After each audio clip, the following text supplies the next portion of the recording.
Fala, galera que ama matemática. Cadê a galera que ama matemática em uma sexta-feira de manhã?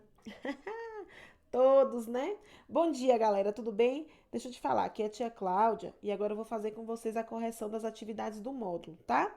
Que foi atividade xerografada, mas porém foi avaliativa. Então, vou fazer com vocês agora a correção das atividades do módulo. Por favor, prestem atenção. Vamos lá. Primeiro, página 133, questão 1. Em relação a Tatiane, Caroline está de costas para ela, frente a frente ou virada de lado? Tatiane está o quê? Frente a frente a Caroline. Correto está quem marcou frente a frente.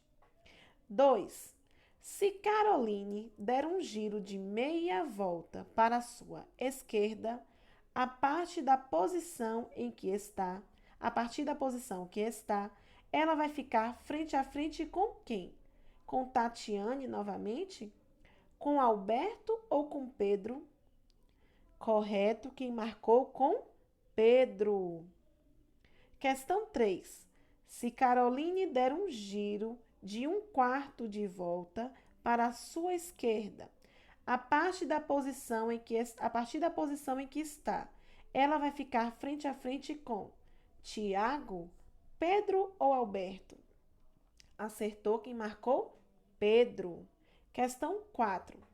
Para Caroline ficar frente a frente com Alberto, ela deve dar um giro de 3/4 de volta para a sua esquerda, meia volta para a sua direita ou 1/4 de volta para a sua esquerda. Acertou quem marcou 3/4 de volta para a sua esquerda. Vamos lá para a próxima, questão 5, na página 135.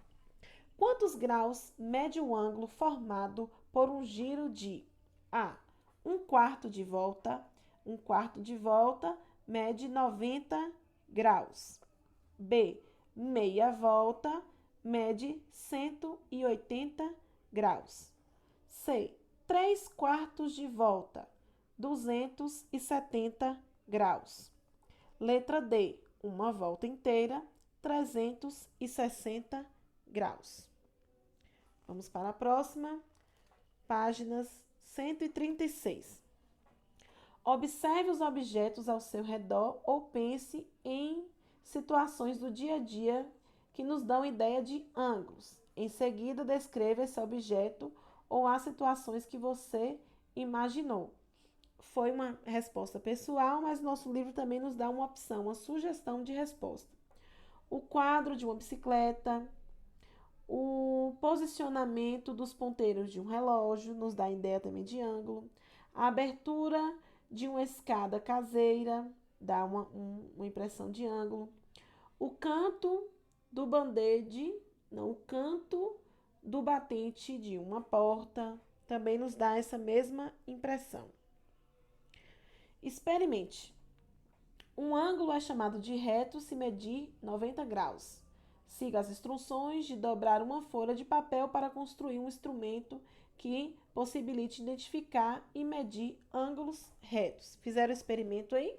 Agora, utilize esse instrumento para verificar se os ângulos ao seu redor são retos.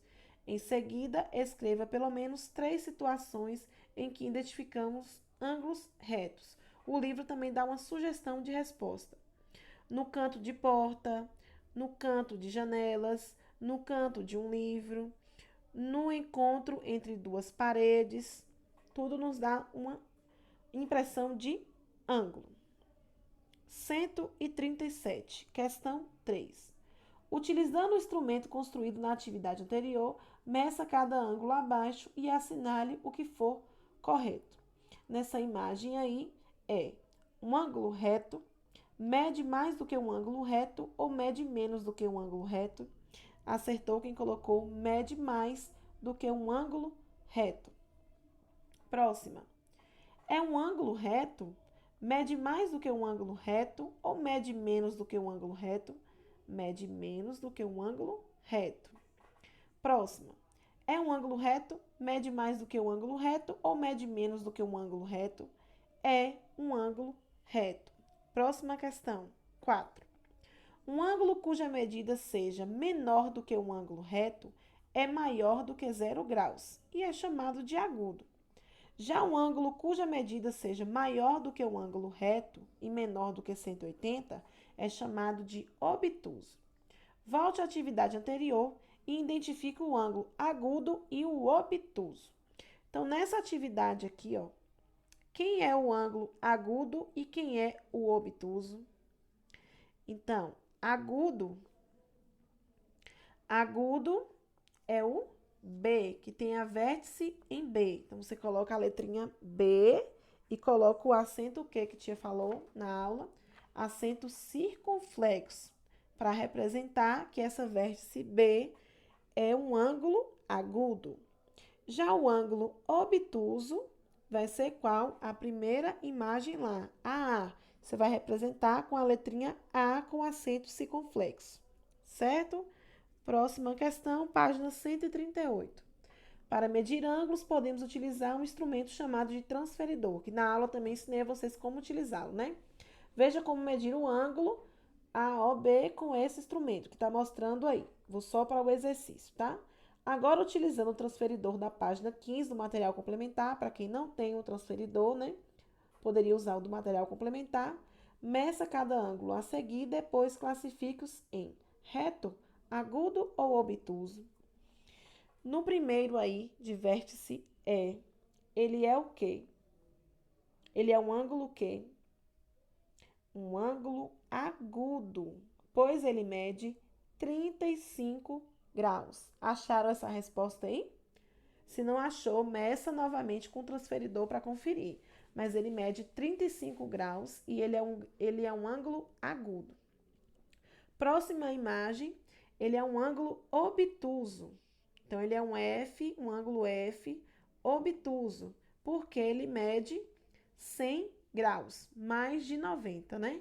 Então, ele é um ângulo obtuso, ele mede 100 graus. Próxima imagem, que é o ângulo G, ele é um ângulo agudo, pois ele mede 60 graus. Abaixo agora, o ângulo H, ele é um ângulo obtuso, porque ele mede 167 graus. O ângulo I é um ângulo reto, pois ele mede 90 graus exatamente. Na última imagem, o ângulo J é um ângulo agudo, pois ele mede 82 graus. Então, o correto é vocês usarem o transferidor, medir quanto grau ele dá aí para poder entender direitinho, tá? Próxima página, 139. Observe a imagem e complete as frases corretamente. Essa aí precisa de muita atenção. A reta T é perpendicular à reta R, mas não é perpendicular à reta S. A reta T se cruza a reta R, né? Tem ângulo com a reta R, mas não tem com a reta S. As retas S e T são perpendiculares à reta R. Acertou que as retas S e T são perpendiculares à reta R. Tem ângulo entre as duas. A reta S é paralela à reta T. A reta S é paralela à reta T. D. A reta U não é paralela nem perpendicular às outras três retas. Certinho? Meus amores, parabéns, tá? Fiquem com Deus e um bom final de semana. Até semana que vem.